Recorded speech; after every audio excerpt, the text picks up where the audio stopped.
The forged blade flashes and draws its line with conviction. A dance of blades performed by both hands and the sky. The blade pierces the body of the centipede, which takes the form of a depraved monk. It is not the same criminal subduing blade that once pierced assistant manager Jin Nassel in the Ocean Palace or myself in the Dream Cultivation Chamber. This blade is at least twice as large, adorned with brilliant pine and intricate bells. It's a ceremonial blade, a cleaver designed to confront evil entities. Thrashing now was the twisted thing that mimicked a human mouth and planted madness, which had been preaching the so-called truth of the world. Or rather, only muttering its own horrific enlightenment. Each time human arms writhing on its body fall to the floor, turning to ash and finding rest. The procedure of a ritual to appease souls of the dead. The centipede convulses, and the shrine's pillars and rafters collapse. It looks as if the debris could fall onto people at any moment, but Agent Bronze's firm voice rang out. The transparent bullets from his glass handgun embed themselves in the air around the shrine, trapping the centipede inside. Like a kind of talisman, the bullets engraved with the proper character each activate their precise effect. It will be all right now. The most difficult and tricky part of ending these shamanic ritual-type supernatural disasters is that you must reveal the hidden identity. You can only exorcise something if you know what it is. And this is also the reason why the Disaster Management Bureau was unable to easily identify that strange evangelist of the Church of the Luminous Unknown, who had been buried together with the liquor jar beneath the shrine, granting it an unusual power. Agent Choi's own hard-won notes come to mind. Actually, the branch wanted to investigate more thoroughly, but other government agencies kept getting in the way. They were even blocked from dissolving the village itself. Some said, why not just keep rescuing people every year? The causal relationship with the disappearances and deaths isn't proven. However, in reality, it seems there was a government official who was being bribed by Jizan Village. That's why things were at a standstill. If you think of the annual festival as a disaster, it's actually long and repetitive, right? But the investigation periods are always much too short. Especially with such an old ghost story, where the ritual has been distorted and it's hard to find the original form, it gets even more difficult. We're always just barely managing to keep the situation stable. There must be a real culprit. If we could just find it, we could try exorcism or banishment or whatever. The fact we can't is just frustrating. Wait, Great PC, don't decide to dig up the village's secret by yourself just because you read this, okay? We all do it together. You know, right? You're the one who found its identity. You drew that thing out of the shrine, and now that its identity has been revealed, Agent Bronze was smiling. ending this disaster has become what we do best. The specialty of the Black Tortoise team. Eliminating evil things in the traditional sense. A voice calls from the roof. Agent Choi throws his cleaver into the air, the Dokebi flame in his hand burning as bright as the sun. Flames sweep all the way down to the broken base of the shrine. The dark, damp shade created for the centipede burns away as if it's being erased, and a bright, warm yang energy arrives. The centipede, having lost many of its human arms, tries to open its mouth again, but now its so-called enlightenment can no longer be properly formed into human speech. The Black Tortoise team's methodical supernatural disaster response steadily pushes it into a corner. First, purification of the ritual space. Driving out the environment suitable for evil to dwell in. Agent Bronze's bullets constrict the shrine. The centipede, robbed of many arms and exposed to dazzling brightness, thrashes and struggles. But the targeted response, stabbing at its inborn, elemental weaknesses like an awl, severed its connection to unspeakable evil truths and left it vulnerable. Thus, the end draws near. Agent Bronze's glass handgun fires its final bullet. Charged with a powerful exorcistic rite. Crafted skillfully at the Baradeg workshop, it fits perfectly into the evil thing's body. Exactly into its forehead. From the hole in the centipede's body where the bullet embedded itself, its innards began to be sucked away. The centipede collapsed inward with a strange rending sound, as if it were shrinking down to a single point. No, not just the centipede. Also the shrine, the ground beneath it, the spirits, and all the territory tainted by the centipede sage were sucked in. Into the glass bullet, the centipede's voice rang out in a dying scream, and then the now blackened glass orb dropped into the hollow left, where the shrine once stood. On the surface of the orb, now about the size of a fist, was the engraved image of a centipede. The rough, bold carving gleamed gold for a moment, like a fragment of a sacred scripture from the Church of the Luminous Unknown, but then As if blocked by the ceiling power, the light faded. Soon the surface of the glass orb cooled and turned to solid silver. Agent Bronze walked over to the pit, picked up the silver orb, inspected its surface thoroughly, then put it into his pouch, and then he declared, "But a character that means to be entangled, to bind, to tie, etc. A character that means branding iron or to solder." Agent Choi, still holding the cleaver, sat down on the ground with a sigh. Is everyone all right? Yes, they're calming down. The outsiders and villagers who had experienced the shock were either collapsed and unconscious, staggering around aimlessly, or just standing still, staring blankly into space. Perhaps, with the disappearance of the centipede that had once revealed to them the truth of violent madness, they had lost their reason to emptiness, at least for a while. The festival of musicians had disappeared, leaving only their instruments and clothes behind. Occasionally, beneath the collapsed clothing, there were glimpses of bone and earth, and after surveying all of this, my gaze turned back to Agent Choi's back. He was just sitting quietly, staring at the hollow left by the vanished shrine. What must he be thinking? A spy who will die in a month unless he leaks information from the Disaster Management Bureau. He himself nearly died, caught up in all of this.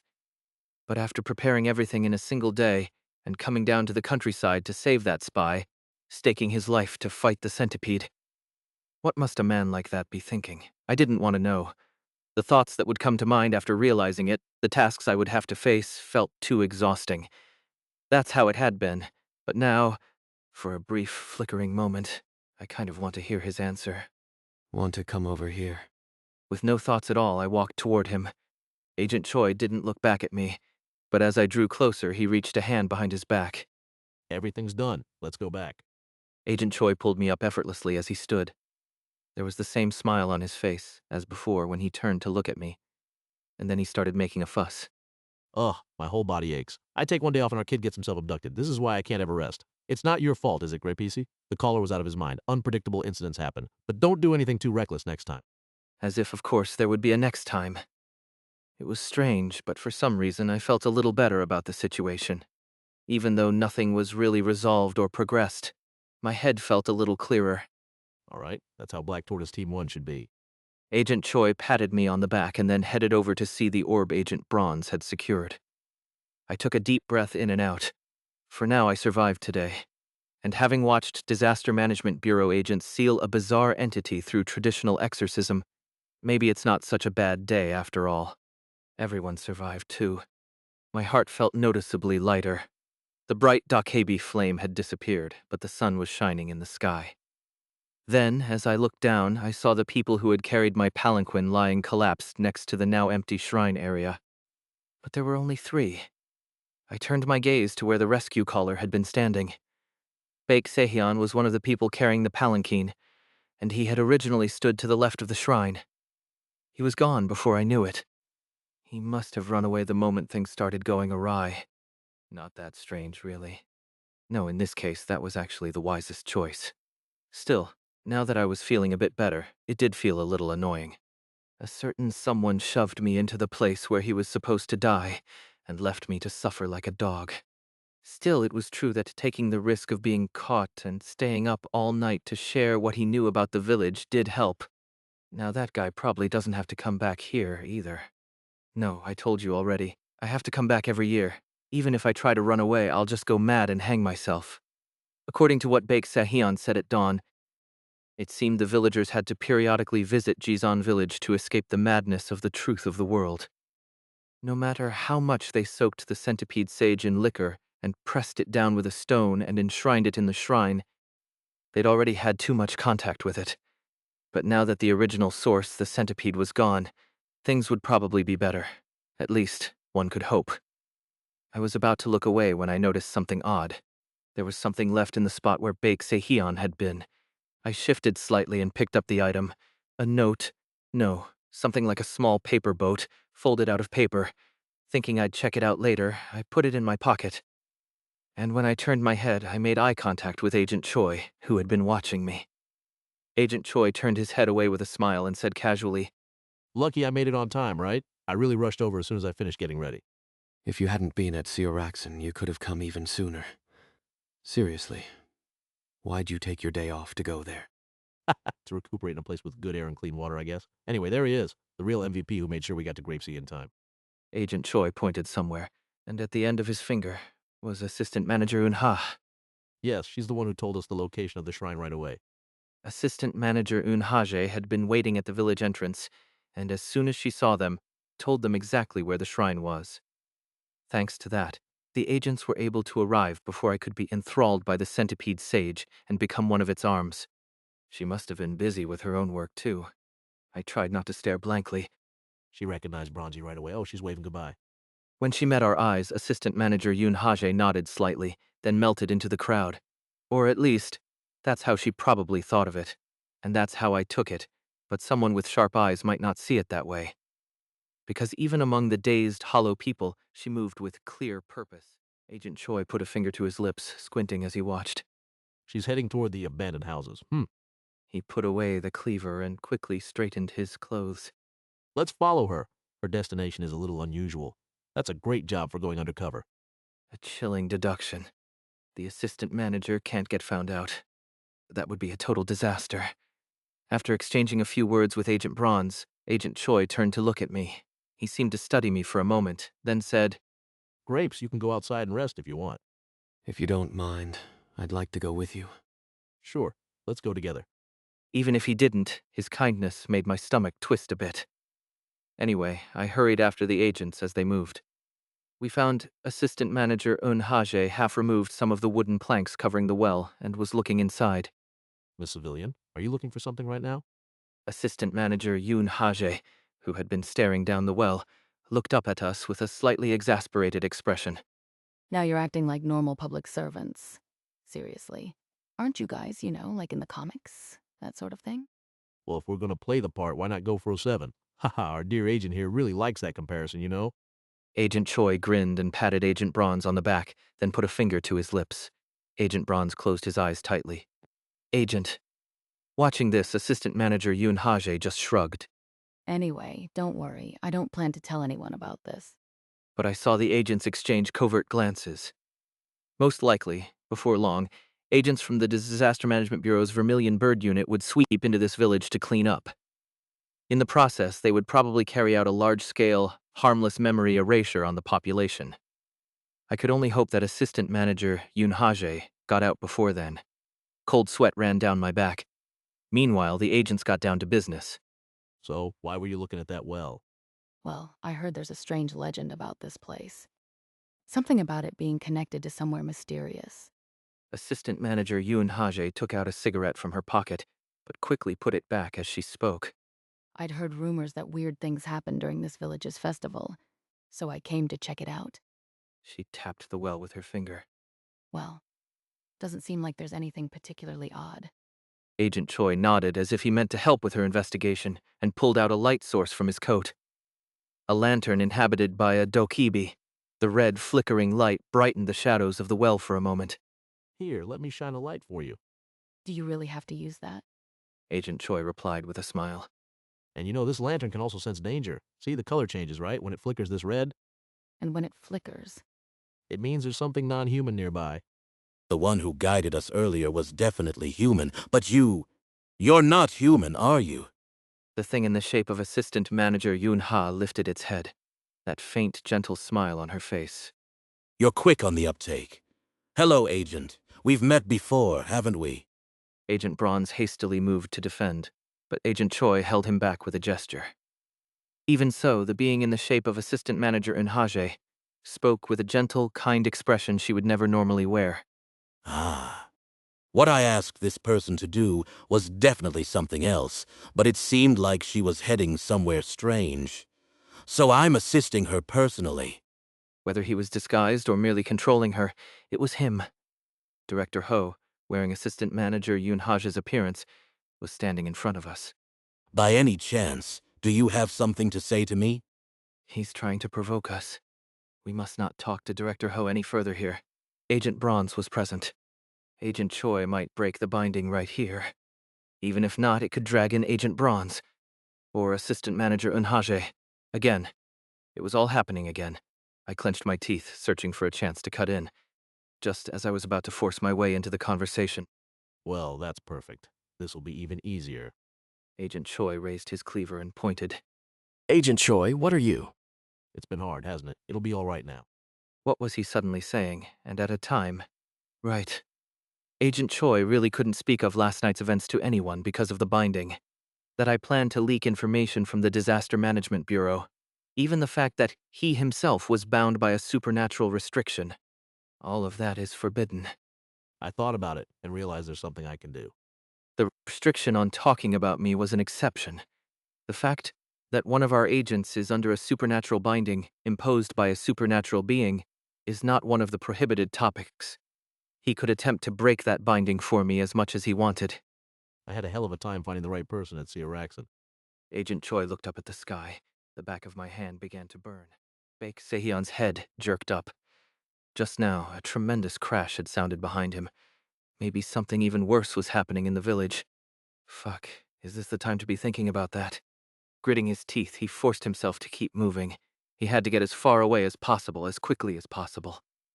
On Baek Sehyun's back as he ran down the mountain path was a huge backpack, packed with water, food, and survival gear he'd agonized over selecting.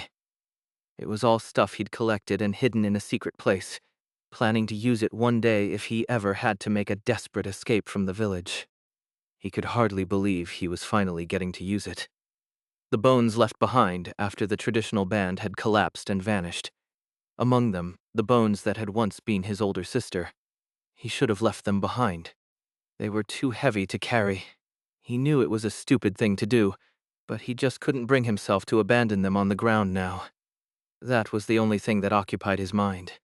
I wish everyone would just die. It would almost be better this way. The villagers, the outsiders who'd come to the village, even the agents who failed to rescue him. He wished they would all die, and this damned village would disappear without a trace. Just imagining it sent a tingling thrill up his spine. The young agent with glasses who he had maneuvered into drawing the special prize.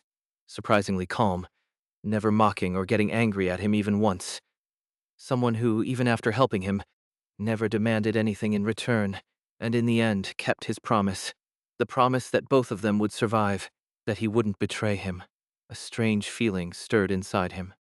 It was probably a sensation he was experiencing for the first time in his life. That peculiar feeling you get when you do something good, something you normally would never do, and succeed purely by chance. People called it a sense of fulfillment.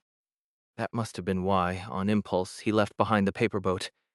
Of course, it would only matter if that agent survived to the end and found it. I'll think about it if he picks it up. Considering all the chaos earlier with the centipede, the ceremonial blade, all that madness, that guy could very well be dead by now.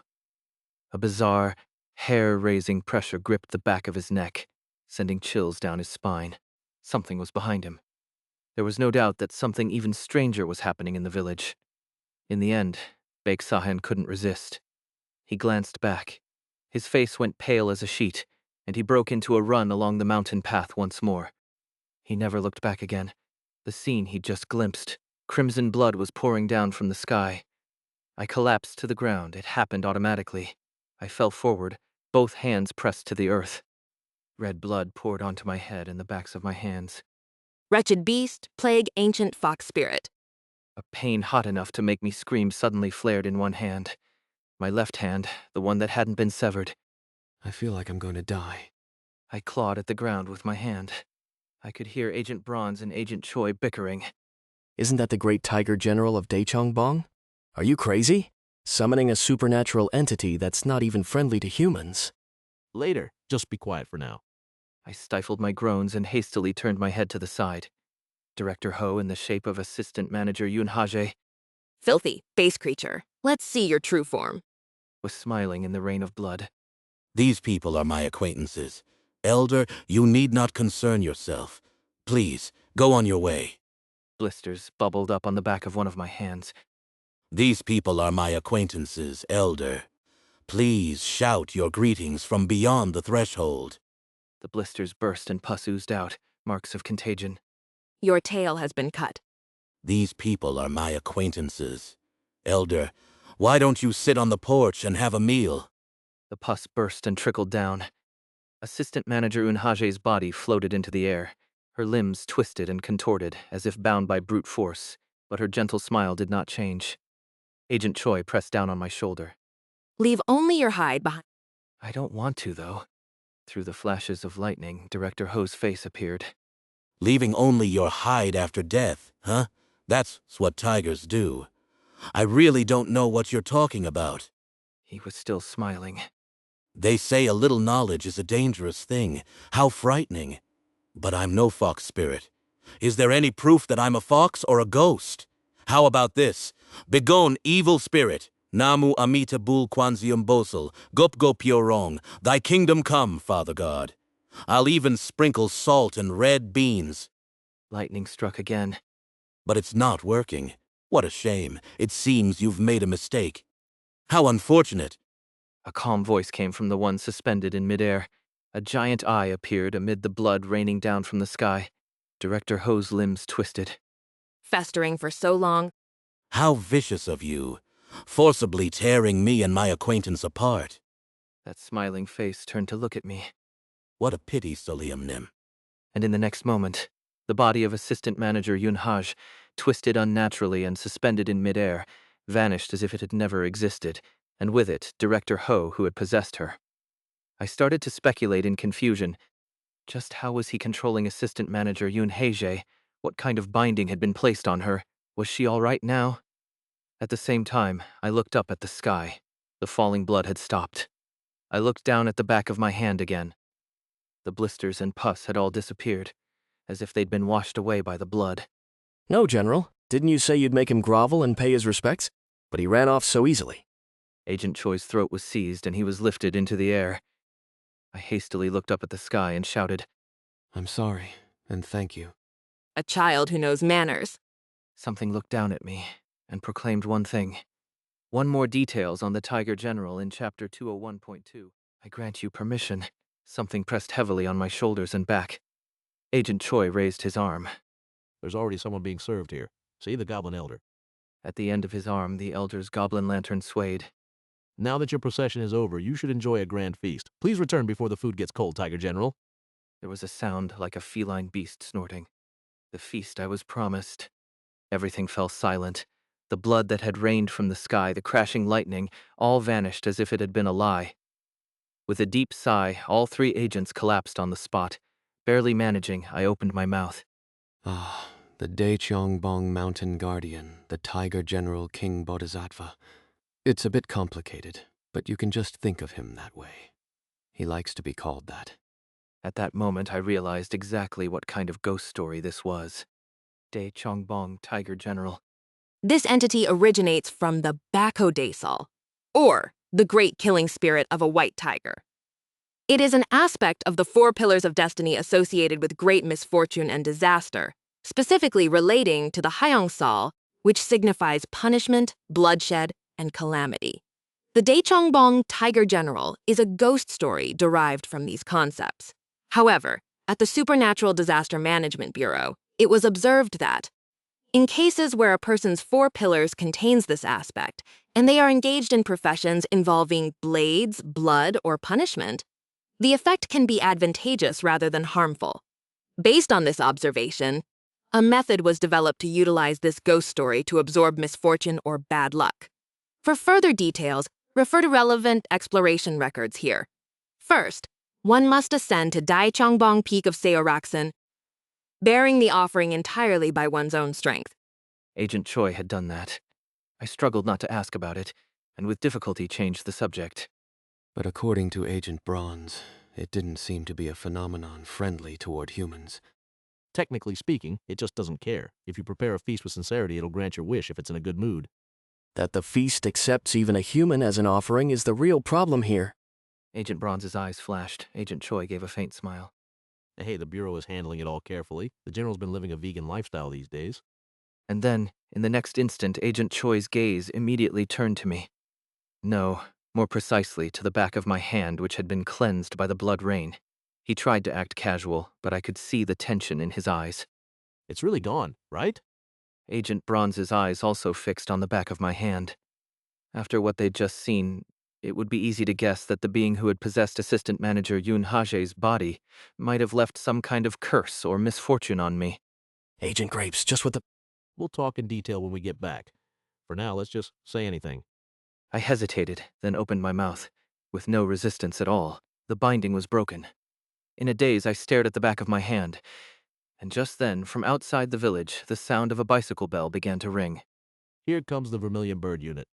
like a signal that things were wrapping up. There's still a lot that's suspicious about this Jizan village, so from here they'll begin a full-scale investigation. They'll search for people. The well, too. Agent Choi tapped the ground beside the well, speaking cheerfully. There could still be other anomalies, but for now, not likely. Let's just head back today. A strange sense of relief started to spread through my chest. Right, the binding was finally gone. No more dying within a month. I was free. What a pity, Soleum Nim. For a moment, swept up in emotion, I'd let myself feel a baseless relief. This was no time to feel happy or at ease. I needed to cool my blood. I couldn't afford to fall out with Director Ho here. Failing my mission and dying in a month? That's a big problem, but even more important was to complete the mission safely and get a wish ticket for myself. But if things went, it would be too blatant a betrayal. If I was to carry out Director Ho's mission, I couldn't do it. I looked over at Agent Choi. Was it possible he had aimed for this, to completely sever my ties with Director Ho? Agent Choi didn't meet my eyes. Instead, still smiling, he drew his cleaver, and as checked its edge, he spoke. But on the way back, there's somewhere you need to go, as per Bureau procedures. The blade spun smoothly in his hand. You were under a binding spell that the Bureau didn't know about. Since an agent was under some strange binding, we need to examine exactly what happened. That's the protocol. For safety, in the quarantine area. What he was holding with the blade now came into view. It was the same thing I'd seen a few days ago, the portable glass prison. Before I could finish speaking, countless hands sprang from the emptiness created by Agent Choi's orb and grabbed me. It all happened so suddenly I couldn't even try to resist. I was quickly restrained. If you cooperate with the interrogation, you'll be out in no time. Don't worry. I gritted my teeth and glared at him. Agent Choi blocked the startled Agent Bronze with his blade. He's back to normal enough. He'll be fine. Agent Choi, just what is... Agent Choi turned to me and spoke softly. Take a break, Grapesi. I was sucked into the void, and just like that, I was transferred to the glass prison.